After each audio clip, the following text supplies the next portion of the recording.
Infotainment world کے ناظرین کو ایک بار پھر خوش آمدید۔ ناظرین، دنیا اس وقت ایک انتہائی نازک موڑ سے گزر رہی ہے، خاص طور پر بر صغیر کے اس حصے میں جہاں حالات دن بدن خراب سے خراب تر ہوتے چلے جا رہے ہیں۔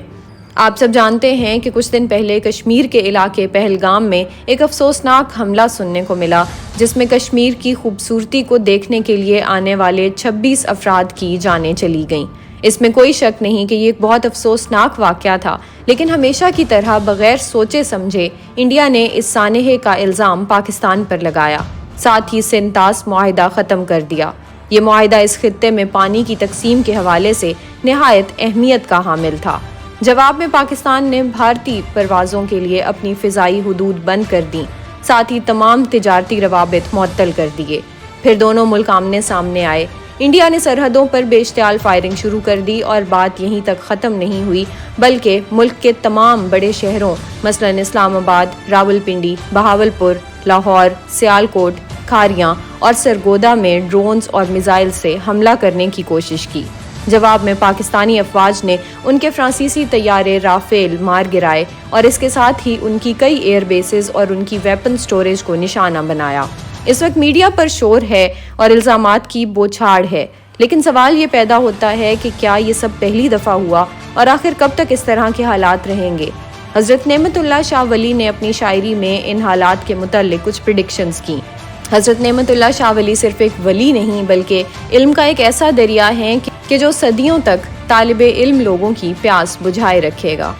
آپ ایک عظیم صوفی اور بہت کرامات کے مالک تھے، جنہوں نے اپنی زندگی اللہ کی عبادت اور حق کی دعوت میں گزار دی۔ ان کے کلام میں کئی ایسی پیش گوئیاں ملتی ہیں جو حرف بحرف سچ ثابت ہوئیں اور جنہیں سن کر عقل دنگ رہ جائے۔ انہوں نے اپنے ایک مشہور فارسی قصیدے میں بر صغیر کے بادشاہوں کے نام، ان کے دور حکومت اور مستقبل میں آنے والے انقلابات کو اس طرح بیان کیا جیسے وہ آنے والے واقعات کو خود اپنی آنکھوں سے دیکھ رہے ہوں۔ ان کے کلام میں تیمور بادشاہ کا ذکر بھی ملتا ہے، جنہوں نے بعد میں 1398 میں دلی پر حملہ کر کے وہاں کی حکومت ختم کی، اور یہ واقعہ حضرت نعمت اللہ شاہ ولی کی وفات کی کئی دہائیوں کے بعد پیش آیا۔ اس کے علاوہ انہوں نے نام لے کر بتایا کہ سکندر لودھی اور ابراہیم لودھی کے بعد ایک بڑی جنگ ہوگی اور ایک نئی سلطنت ابھرے گی، اور ایسا ہی ہوا۔ بابر نے مغلیہ سلطنت کی بنیاد رکھی، اور صرف یہی نہیں بلکہ حضرت نعمت اللہ شاہ ولی نے اپنی شاعری میں اس مغلیہ سلطنت کے بادشاہوں کے نام بھی لکھے: بابر، ہمایوں، اکبر، جہانگیر اور شاہ جہان۔ انہوں نے یہ بھی بتایا کہ شاہ جہان کے بعد اس کا بیٹا تخت پر بیٹھے گا اور اسی کے دور میں فتنے جنم لیں گے۔ اس کے بعد انہوں نے انگریزوں کی حکومت کی پیش گوئی کی اور فرمایا کہ راجے مہاراجے اپنی عیاشیوں میں کھو جائیں گے اور سفید چمڑی والے تاجر ان پر قابض ہو جائیں گے اور 100 سال تک حکومت کریں گے، اور ایسا ہی ہوا۔ تاریخ نے دیکھا کہ 1857 سے 1947 تک بر صغیر انگریزوں کے قبضے میں رہا۔ حیرت کی بات یہ ہے کہ جب یہ تمام واقعات انہوں نے پریڈکٹ کیے، تب نہ تو مغلیہ سلطنت کا وجود تھا اور نہ ہی انگریزوں کا کوئی نام و نشان۔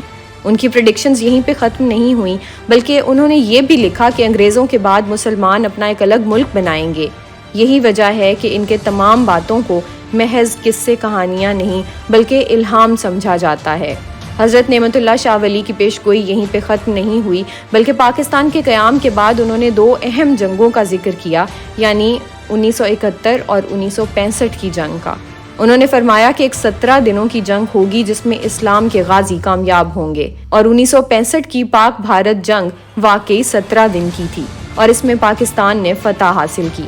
پھر 1971 کی جنگ اور مشرقی علاقے یعنی بنگال کے علیحدہ ہونے کی طرف بھی اشارہ کیا اور فرمایا کہ مشرقی علاقے دھوکے میں آئیں گے اور مغربی حصہ روئے گا، اور یہ ایسی باتیں ہیں جو واقعی کوئی ایسا روحانی بزرگ بتا سکتا ہے کہ جنہیں اللہ نے روحانی علم عطا کیا ہو۔ انہوں نے اپنے اشعار میں فرمایا کہ ہندوستان کی سرزمین پر خون کی ندیاں بہیں گی جب پہاڑ سلگنے لگیں گے اور پانی ہتھیار بن جائے گا، اور آج ہم یہی دیکھتے ہیں کہ جب بھی پاک بھارت حالات کشیدگی اختیار کریں تو بھارت یا تو پانی چھوڑ کر پاکستان کو سیلاب میں ڈبو دیتا ہے اور یا پھر بند کر کے ان سے دشمنی نبھاتا ہے، اور پہاڑ یعنی کشمیر کی خوبصورت وادی ہر وقت گولہ باری اور میزائل سے سلگتی رہتی ہے۔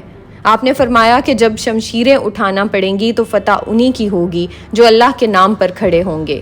ہندوستان میں ایک فتنہ برپا ہوگا، لوگ ایک دوسرے کے دشمن بن جائیں گے اور آخرکار ایک جھنڈا لہراتے ہوئے اسلام کی نشانی نظر آئے گی۔ اور جب یہ حالات آئیں گے تو مسلمان غیروں کے رحم و کرم پر نہیں ہوں گے بلکہ ایک دوسرے کی مدد کریں گے۔ اور ہم نے یہی دیکھا کہ اس لڑائی میں ترکی اور آذربائیجان نے کس طرح پاکستان کی مدد کی۔ مستقبل کے بارے میں حضرت نعمت اللہ شاہ ولی نے جو کچھ فرمایا، اب ہم اس کی بات کرتے ہیں۔ آپ نے فرمایا کہ محرم کے مہینے میں مسلمانوں کے پاس ہتھیار آ جائیں گے، مسلمان اس وقت جارحانہ قدم اٹھائیں گے، ترکی، عرب، ایران اور مشرق وسطیٰ والے امداد کے جذبے سے قدم بڑھائیں گے۔ چترال، نانگا پربت اور تبت کا علاقہ میدان جنگ بنے گا۔ اور آج ہم دیکھ سکتے ہیں کہ بھارت پاکستان کے شمالی علاقوں میں اسی طرح فتنہ پھیلا رہا ہے جیسا کہ ان کی شاعری میں ذکر ملا۔ وہاں ملک سے علیحدگی کی تحریکوں کو ہوا دے رہا ہے۔ آپ نے یہ بھی فرمایا کہ ترکی، چین اور ایران والے اکٹھے ہو جائیں گے اور ہندوستان پر حملہ کر کے اس پر غلبہ پائیں گے اور مسلمان قوم فاتح ہوگی۔ اب یہ بات واضح نہیں کہ انہوں نے جس محرم کا ذکر اپنے اشعار میں کیا وہ کون سے سن میں ہوگا۔ غالباً ان اشعار میں غزوہ ہند کا ذکر کیا گیا، جس میں ملک ہند میں ایک فتنہ پیدا ہوگا اور تمام مسلمان ان کے خلاف اٹھ کھڑے ہوں گے اور ان سے اعلان جنگ کر کے غزوہ ہند کا آغاز کریں گے۔